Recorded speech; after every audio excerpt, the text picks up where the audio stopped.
अस्सलाम वालेकुम, welcome to my channel my life as a housewife. कैसे हैं जी आप सब? उम्मीद है आप सब ठीक ठाक होंगे, खुशबाश होंगे और अल्लाह ताला आपको खुश व खुरम शादाबाद रखे, आमीन। ये है सुबह का टाइम, मैं कर रही हूँ अपने किचन में कुकिंग रेंज की क्लीनिंग। लेमन मैक्स और पानी मैंने स्प्रे बॉटल में डाला हुआ है और ये डाला ही होता है, हर वक्त मौजूद होता है मेरे पास। उसको मैंने स्प्रे किया और स्पंज के साथ पहले उसको अच्छी तरह से रब कर देती हूँ। उसके बाद पहले मैं गीले कपड़े से साफ़ करती हूँ और उसके बाद एक खुश कपड़ा लेके तो फिर मैं उससे साफ़ करती हूँ, तो बहुत अच्छा साफ़ हो जाता है। किचन की क्लीनिंग के लिए ये ज़बरदस्त चीज़ है और रेगुलर बेसिस पे अगर हम इस तरह क्लीनिंग करते रहें तो मैस भी नहीं होता, किचन भी आपका साफ़ सुथरा रहता है और आपको डीप क्लीनिंग की ज़रूरत भी पेश नहीं आती। तो थोड़ा थोड़ा करके रोज़ कोई ना कोई किचन का हिस्सा जो है अगर आप इस तरह से साफ़ कर लें तो आपका किचन जो है वो साफ़ सुथरा रहता है। और चूल्हे को तो ख़ास तौर पे रेगुलर तौर पे सफाई की ज़रूरत होती है, क्योंकि ये मेन चीज़ होती है जहाँ पे हमने खाना बनाना होता है, इसलिए इसका साफ़ सुथरा होना बेहद ज़रूरी होता है।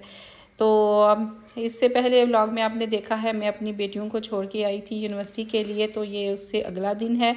अब जो है मेरा काम जो है, मेरी ड्यूटी बढ़ गई है। पहले तो उन्होंने मेरे साथ काफ़ी हेल्प की थी, काफ़ी काम जो वो करवा देती थी, ख़ासतौर पे क्लीनिंग, लॉन्ड्री और बर्तन धोने में।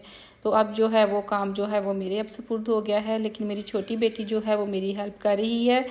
तो ये जी आसफ़ के लिए मैं खाना लेके जा रही हूँ। सुबह वो सिर्फ दूध का नाश्ता करते हैं, तो अभी उनको भूख लग रही थी तो ये उनके लिए खाना रेडी किया है। एक सब्ज़ी है जो उनके लिए स्पेशल बनाती हूँ वो है, साथ में घर का सालन अरवी का था और क्रीम फ्रूट चाट। तो वो अपना लंच जो है वो एंजॉय करने लगे हैं।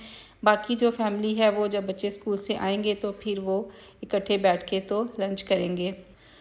पहले बच्चे घर होते थे तो वो ये बिस्तर अपने खुद ही उठा के चले जाते थे, लेकिन जैसे ही स्कूल स्टार्ट हुए हैं तो ये जो है काम अब मुझे ही करना होता है। रात को वो बिछा तो देते हैं, सारे खुद करते हैं यहाँ की क्लीनिंग करके, लेकिन अब सुबह जो है जैसे ही उनके स्कूल स्टार्ट हुए हैं अब ये है कि ये सारी सेटिंग जो है मैं खुद ही कर लेती हूँ। इसके बाद फिर मैंने सारे घर की जो है वो क्लीनिंग की। वैसे तो मैं रेगुलर जो है मोप लगाती हूँ, फ़र्श को कभी कभी धोती हूँ, तो आज मेरा था मूड कि मैं ये जो है ना इसको धो ही लूँ ताकि ये ज़्यादा अच्छा साफ़ हो जाए। कुछ अर्से बाद इसको ज़रा धोने की ज़रूरत आ ही जाती है। तो क्लीनिंग जो है वो पहले मेरी बेटियाँ करती थीं, तो आज मैं कर रही हूँ, लेकिन इसके बाद फिर मेरी बेटी जो थी तीसरी जो है वो उसने कहा कि नहीं मम्मा आपने क्लीनिंग नहीं करनी, वो मैं कर दिया करूँगी जब मैं सो के उठूँगी। उसकी असल में नाइट क्लासेस होती हैं, तो वो जो है जाती है कॉलेज चली जाती है। तो उसने कहा था कि मैं वो सुबह उठती है 10-11 बजे, तो उसने कहा था कि मैं उस वक्त उठ के ना तो क्लीनिंग कर जाया करूँगी, ये काम आपने नहीं करना, मैं खुद कर लूँगी।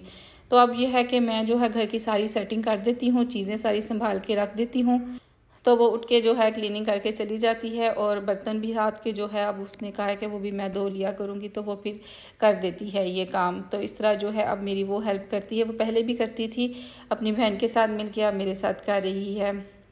नहीं जी, इसके बाद जो है मैंने अपने टीथ ब्रश किए, जो कि मैं लाजमी तौर पे करती हूँ सुबह के टाइम और रात के खाने के बाद। दांतों की हिफाजत के लिए, उनको मजबूत रखने के लिए और बीमारियों से बचाने के लिए ये बेहद ज़रूरी है कि आप 2 दफ़ा जो है ना अपने टीथ ज़रूर ब्रश करें। इसके बाद जी मैंने मुँह हाथ धो लिया, हम भी फ्रेश हो गए। और ये देखें मेरे बच्चे जो हैं ये सैंडविच इंजॉय कर रहे हैं। सुबह मैंने नाश्ते में बना के दिए थे, 2 बच्चे स्कूल गए थे खा के। तो ये मेरा बेटा जो है, अब सारी इसकी तबीयत ख़राब थी, ये घर है, और मेरी बेटी जो अभी उठी है, तो ये दोनों बहन भाई जो हैं इस वक्त बैठ के जो है नाश्ता इंजॉय कर रहे हैं। मैंने जो है एग मेयो सैंडविच जो है वो बनाए थे। लो जी, अब आ गए हैं हम किचन में। किचन में जो है आटा ख़त्म हो गया हुआ था। आटा मैं आजकल थोड़ा ही गूंथती हूँ रोज़ाना का रोज़ाना, ताकि गर्मी की वजह से ख़राब ना हो। तो ये जो मैंने थोड़ा सारा आटा रह गया था बोरी में, वो मैंने इसमें डाला गूंदने के लिए, तो भी ज़्यादा था, फिर मैंने उसमें से थोड़ा निकाल लिया, फिर उसमें मैंने थोड़ा सारा नमक डाल के तो आटा गूंद दिया। आटा गूंदना मुझे अभी तक नहीं पसंद, शुरू से ये मुझे आटा गूंदना जो है ना वो बिल्कुल भी अच्छा नहीं लगता था और अभी भी नहीं अच्छा लगता, लेकिन मुझे गूंदना पड़ता है और मुझे रोज़ ही गूंदना पड़ता है ताकि ये ख़राब ना हो जाए। बहरहाल काम तो करना ही पड़ता है। और ये देखें इसके साथ ये मैंने अचार जो आपको दिखाया था कि मैंने जुम्मा बाज़ार से लेके आई थी मैंगो, तो ये वो वाला अचार है, 2 दिन हो गए थे इसको मैंने रखा हुआ था। अब टाइम आ गया है कि मैं इसमें ये सारा मसाला और तेल जो है ना वो डाल दूँ। तो मैंने नए मसाले नहीं डाले और पुराने वाले ही मसाले जो हैं वो मैंने इस्तेमाल किए हैं। और ये बकीट है रेड, ये ख़ास तौर पे अचार के लिए ही मैंने रखी हुई है। इसमें जब मैंने अचार डालना होता है तो इसको मैं यूज़ करती हूँ।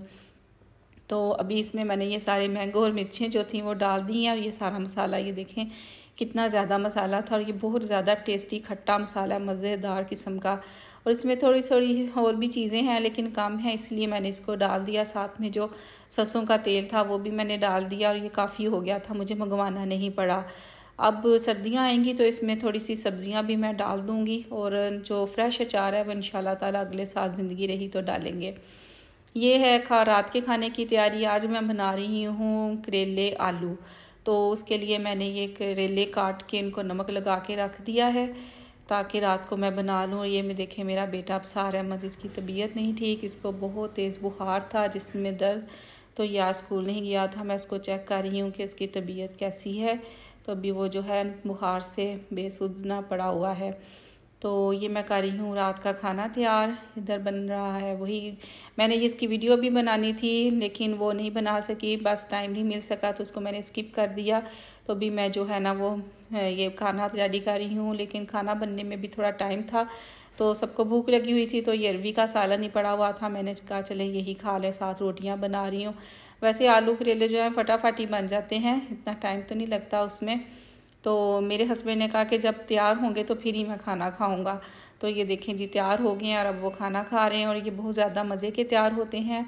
इस दफ़ा तो रेसिपी नहीं मैं शूट कर सकी, फिर इंशाल्लाह ताला करूँगी तो आपको बताएंगे कि ये कैसे बनते हैं। ये बहुत मज़े के बनते हैं। खाने के बाद बर्तन धोने का टाइम आ गया किचन में। अब किचन की क्लीनिंग, सुबह भी किचन की क्लीनिंग से ही स्टार्ट हुआ था और अभी भी हम किचन में ही हैं। तो ये काम तो मेरी बेटी पहले करती थी, सारे रात के बर्तन वही धोती थी और बहुत अच्छा किचन जो है ना वो क्लीन कर देती थी। आज वो इधर नहीं है तो फिर मैंने ही ये सारा काम कर लिया। लेकिन फिर राबिया जो है तीसरी बेटी मेरी, उसने कहा कि नहीं मम्मा मैं ये शाम को जब मैं कॉलेज से आऊँगी तो पढ़ने के बाद मैं कर दूँगी। तो रात को वो स्टडी करने के बाद रात को सारा बर्तन धो के किचन सारा क्लीन करके तो वो सोती है। जब मैं सुबह उठती हूँ किचन में जाती हूँ तो बर्तन किचन जो है वो बिल्कुल साफ़ सुथरा होता है, बिल्कुल वैसे ही जैसे मैं चाहती हूँ। सिंक भी साफ़, काउंटर भी साफ़ और सारे बर्तन जो हैं जिस तरतीब से मैं रखती हूँ बिल्कुल उसी तरतीब से बास्केट में उल्टे पड़े होते हैं।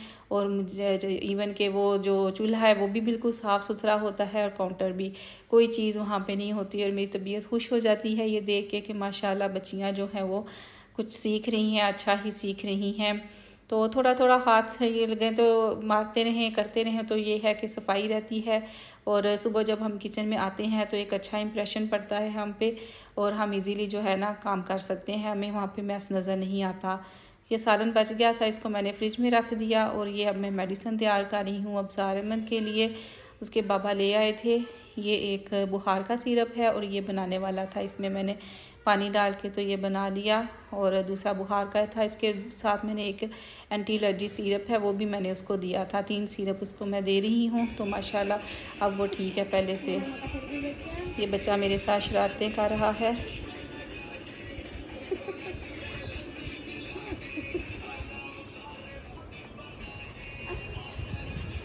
कैसे हो आप?